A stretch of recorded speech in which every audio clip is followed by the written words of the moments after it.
How much in credit card fees are you paying right now? Are you closing any of your cards? What's the most points you've ever spent on one trip? I collected a bunch of questions from my followers and now I'm telling you everything. All of the close and personal questions that I don't usually talk about and answering some of the top questions that will help you travel better for less. Let's jump into the video. How much in credit card fees are you paying right now? This is kind of funny. I actually hadn't thought about it that much and I very rarely add it up, but I did for this question. And I'm currently paying $3,750 in credit card fees annually. Now, I will say I do get my value out of that. I get outsized value beyond what I'm paying, but I know that that is a very high amount and it is making me think twice about my credit card strategy and which cards might be worth canceling. That leads me on to the next question. Are you closing any of your cards? So yes, I have opened quite a few cards of late. I want to say I maybe have around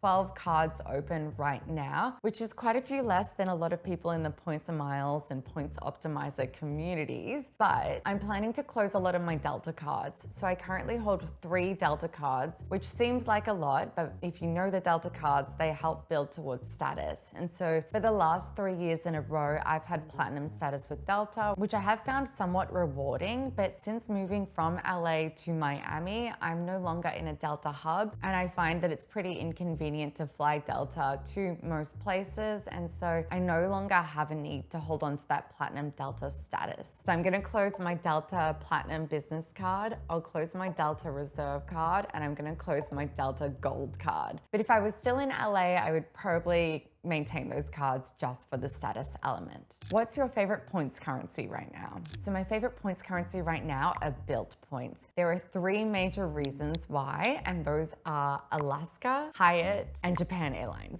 So those are 3 of my partners that I find really affordable, low-cost redemptions through. I find it almost essential to have Alaska miles these days, and Bilt is the only currency right now that transfers to it. So for me, it's really important to continue spending on my Bilt Palladium card. And right now I'm earning 3 times points per dollar that I spend on the Bilt Palladium card because I've paid Bilt Cash for a points accelerator. So that's a really good catch-all card. I'll link it below if you're interested. What's the most points you've ever spent on one trip? So in February, I took a round the world trip, and adding up the flights cost that I spent for just me, it was 769,000 points just for flights. That doesn't even include hotel spend. I probably spent maybe 400,000 points extra on hotels for that trip. It was such an incredible trip though, and it's been the highlight of my year so far. So if you are someone that enjoys travel, I do highly recommend saving up points and having a strategy so that you're earning points really quickly and then going and blowing them all and really enjoying them. Because I know far too many people keep their points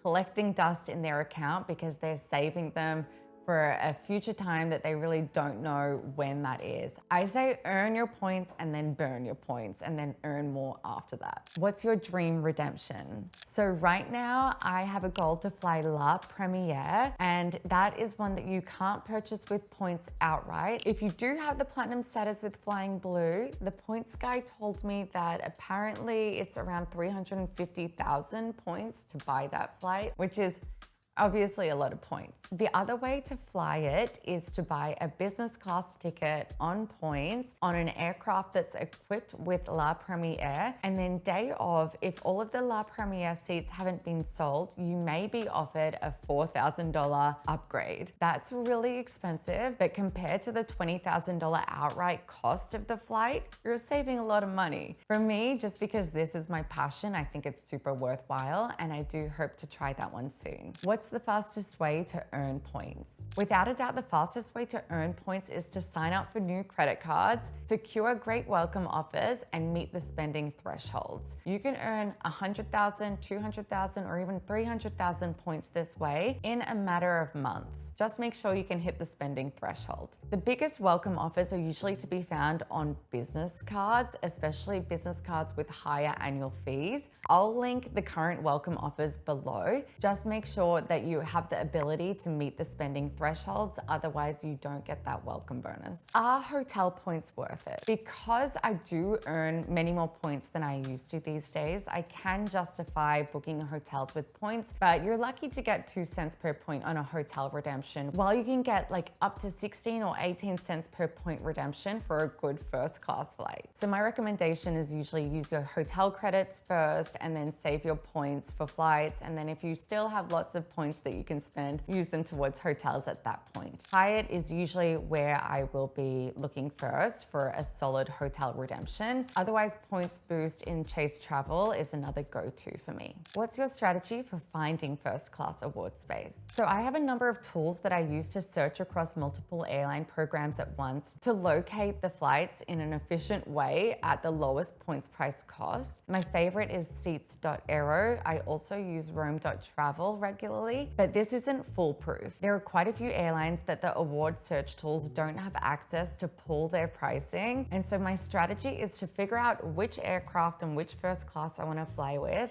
And then I see if that airline's flights can be found through Seats.aero. If yes, I'll use the tool. And if no, I'll go to the airline website directly and I will look through flights day by day by day until I find the one that I want. It can be quite a tedious process and it can be a little bit time consuming, but it's so worthwhile when you find that dream first class redemption.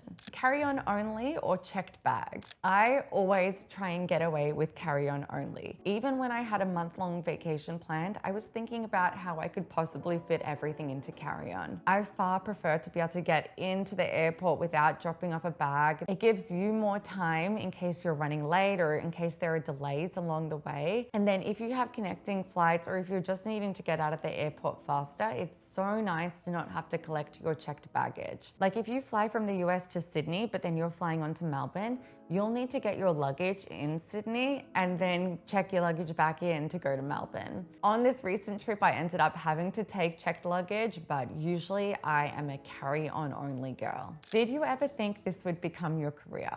No, I never had thought that I would be in content creation. Up until I started on content creation, I was a tech executive. I was SVP of marketing and partnerships at an e-commerce tech company. It was a great job and I loved the industry and was really excited by it. But then when content creation started working out, I really saw the potential and the opportunity to help people at scale with what I do now. So now this has really become my passion. I love creating content. I love being able to help people day to day. And I just feel really excited about all of this. I'm really excited to get up and create videos and see where this all takes me and see how much bigger I can grow it all. And so on that, I want to say a big thank you for being part of my journey. I do really appreciate you being here and for liking, subscribing. I hope to continue delivering value to you. Let me know if you have any feedback in the comments. Otherwise, I will see you in the next video.